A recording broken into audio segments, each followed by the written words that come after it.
Hey guys, Brent Hull Wednesday design video. Gonna talk about the research that goes into fixing a house. Come join me.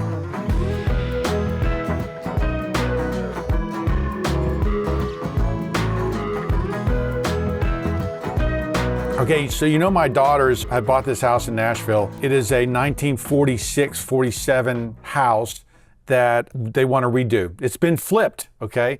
And I want to go through 2 or 3, 4 different secret stashes that I've got for how I would research and how I would look at gathering information so that you don't put the wrong material in there. We're calling it the anti-flip. It's on Instagram, anti-flippers, I think. But they're new to this, they're young, they're starting this thing out. How do they start? How do they make good decisions? How do they make it so it's not a flip? Now, let's define a flip.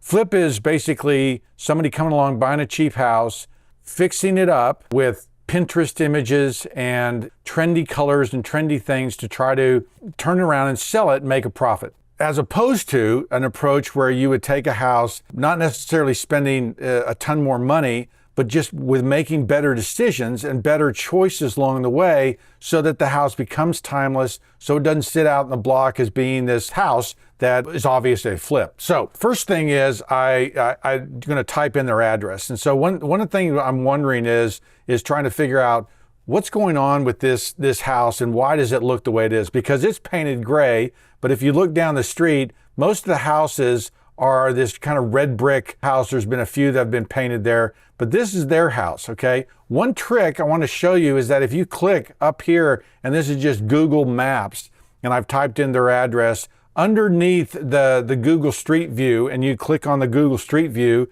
to see the street. And I do this with consulting clients all the time because I want to see what their house looks like, what's it like from the street, what's the approach and everything else. And so this is what comes up. But under here, if I click see more dates, it's going to show me 2025, 21, 2019, 2016, 2012, all the way back to September of 2007. So if I click on that, I all of a sudden see this house as a drug den.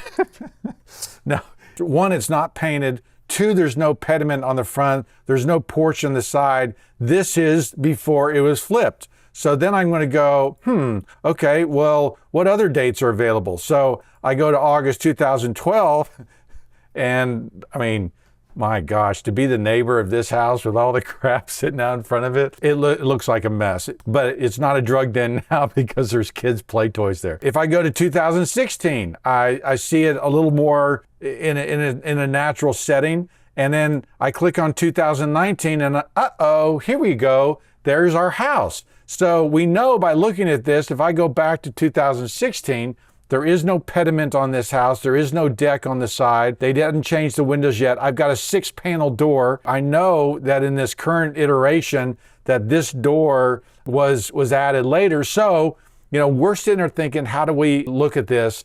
What's original, what isn't? And it's clear that that pediment, that little porch was put on later. So now what do? I still want to go back with a different door. I still want to highlight the entry, still want to fix it up. I still want to make better windows. We might fix the deck. The challenge and the opportunity hasn't changed, but now I almost have a flexibility and freedom now to do a little bit more. So then what do? Association Preservation Technology, APT, has an internet archive, and it's on archive.org. But it's the Building Technology Heritage Library. They have now 15,000 documents, 15.6 thousand documents from 1723 to 2023. This is really one of the places that I look and I research when I'm looking for period tile, period millwork, period plans. For their house, I'm going to type in house plans. Then I'm going to go down here to the year published, and I'm going to go 1940. And then I'm going to go to 1949. And so now I've got house plans put in there from 1940 to 1949, and there's 1,600 possible houses in here. I'm going to just pick this one, okay? This one's from 1947. Their house was built in 1946. And basically it shows me this full plan book all the way. This whole thing, it's digitally organized. So this is Better Home Plans. It was sponsored by a lumber company. It was published in 1947. You can download these files. You can look at them. But look at some of the things in here that are pretty cool that help us realize what's going on. Because in 1946, okay, now we're 1947, that's really just after the end of World War II, and we're still in a really tight building period. So look at this house. This is the Whitehall. It's called the Hull. How interesting. Maybe we should definitely do this. It's actually named after me. A number of things to point out. One is if I zoom in here, it says on this house that it's 20.6 thousand cubic feet, okay? And this is what I found in home books and home catalogs from the 1920s and later, is they didn't sell it in square footage, they sold it in cubic foots. I guess to make it feel like it was a bigger house, but this house is 36 by 26.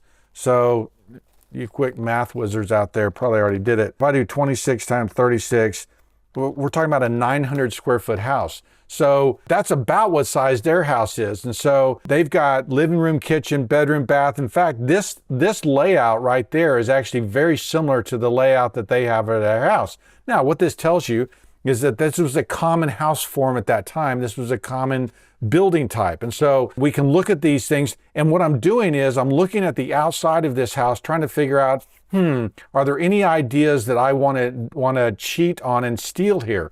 And so look how they've got a big window, a small window, and then a smaller window in the kitchen. That's almost exactly what we've had. We've got a big living room window, smaller dining room, and then a smaller kitchen. So this is pretty much a very typical house plan at that time, which helps us understand what's going on. But if I flip through here, and I'll zoom out so we can look at more houses, I'm seeing some elevations, and I'm looking for elevation inspiration. I'm looking for some way to make this house, okay, charming because it's lacking in charm. But remember what was going on at that time. We'd just come out of the Great Depression. We'd just been in a war. The war focus meant that houses weren't being spent a lot on. Houses have fallen in size from 12 to 1,400 square feet down to about 800 or 900 square feet so they could be more affordable. That's what William Levitt does with his houses, are 600 to 800 square feet when he starts building just a few years later. So I'm looking on here and I want to find something cute and handsome that we can build from. If I go back out of this and I go back down to these house plans, I want to find one in brick. Maybe we can find a brick house plan. This one says colorful brick homes.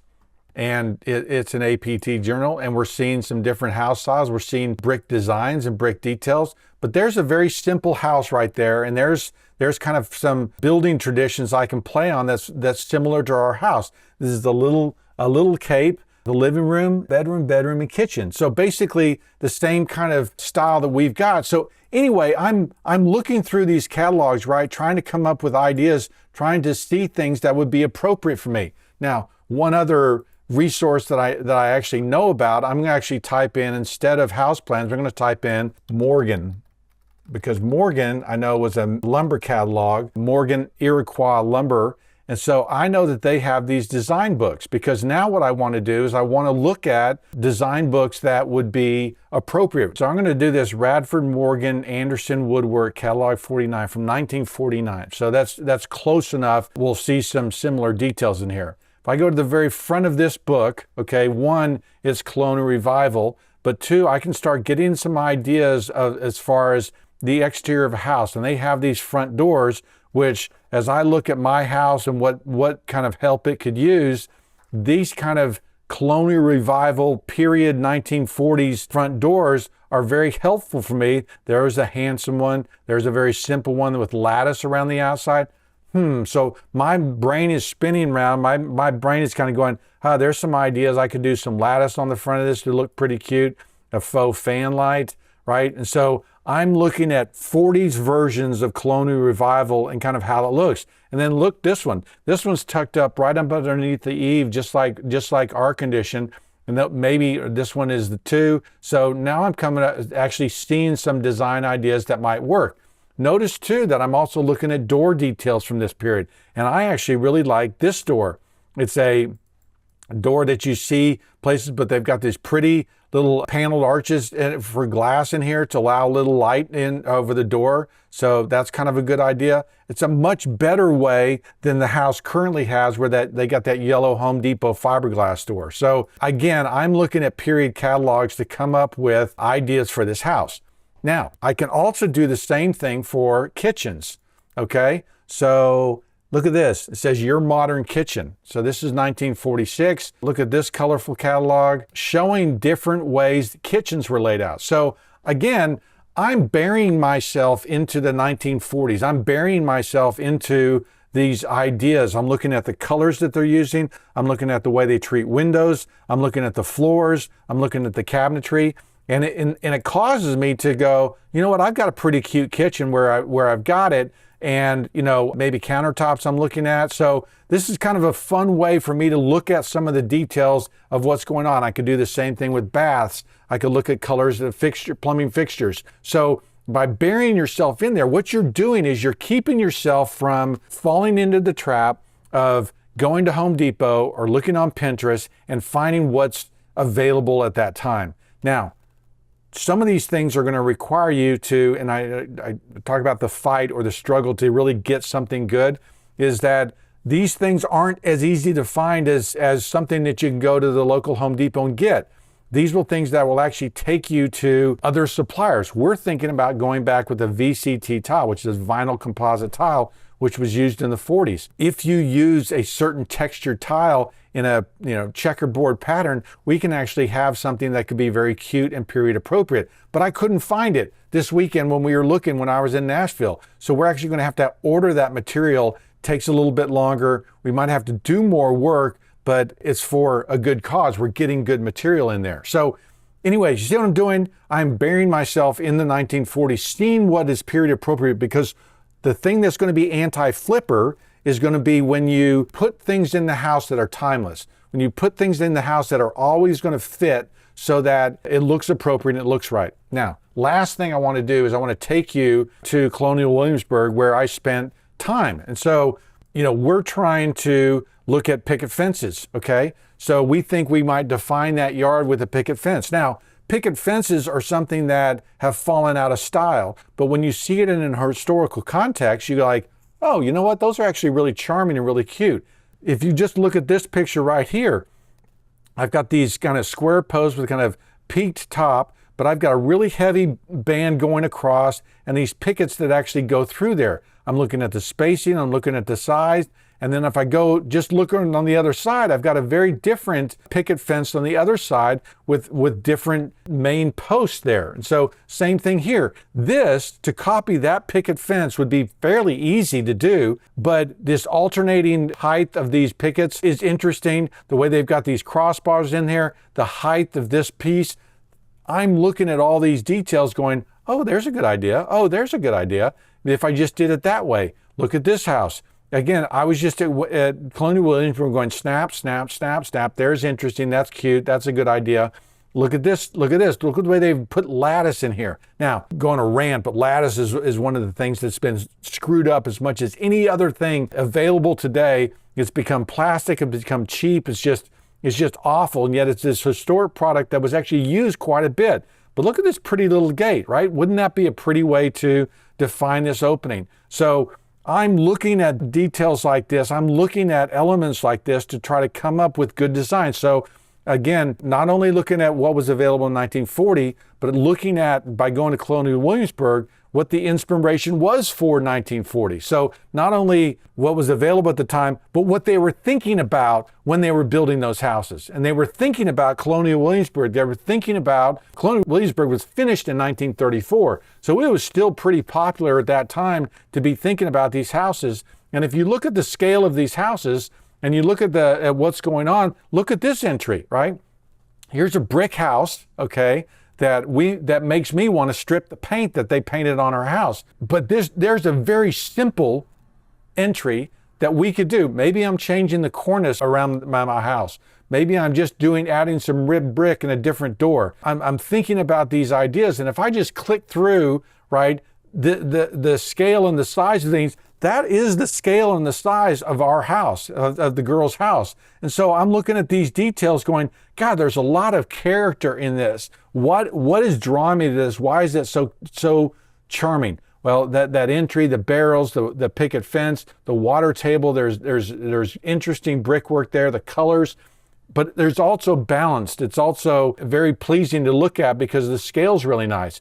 And if I just go through here and start looking at things like that, I'm looking at shutters, I'm looking at doors, I'm looking at maybe all I'm doing on our house is doing a little paneled hood like this. There's a lot of these at Winter Tour, and so I'm sitting there going, well, there's a precedent for it.